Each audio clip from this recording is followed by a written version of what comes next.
দোসরা মে বৃহস্পতিবার ময়নাগুড়ি রামশাহী গ্রাম পঞ্চায়েতে চাকুলারহাট বাজারে স্থানীয় গালামাল ব্যবসায়ী এবং বিশুরায় প্রতিদিনের ন্যায় বৃহস্পতিবার দুপুর নাগাদ দোকান বন্ধ করে বাড়িতে খেতে গেলে বাড়ি থেকে ফিরে দোকান খুলতে আসলে দোকানের তালা ভাঙা অবস্থায় দেখতে পায়। পরে তড়িঘড়ি দোকানের ভেতরে ঢুকে সব জিনিসপত্র দেখতে গেলে ক্যাশ বাক্সের ভেতরে থাকা প্রায় আনুমানিক ২৫০০ টাকা দুষ্কৃতিকারীরা চুরি করে নিয়ে যায়। এই অবস্থায় ওই এলাকায় উত্তেজনা ছড়ায়। বিশুরায় বলেন তিনি প্রায় ১৫ বছর থেকে এখানে ব্যবসা করে আসছেন। এর আগেও দু একবার এই ধরনের ঘটনা ঘটেছে, কিন্তু দিন দুপুরে এই ধরনের ঘটনায় হতবাক ব্যবসায়ী বিশুরায়।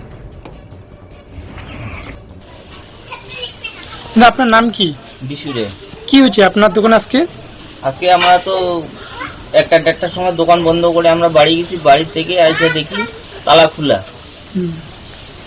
তারপরে দেখি আমার প্রায় ২-২৫০০ টাকা আমার চুরি হয়ে গেছে। এবার শুধু আমার ২-৩ বার হয়ে গেল, ৩ বার হয়ে গেল। এর আগে চুরি হয়েছিল? এর আগে চুরি হয়ে গেছে। কাউকে কি ধরতে পারছেন? না, পারিনি। এটা কোন জায়গাটা? এটা চাকুলারহাট রামশাহী।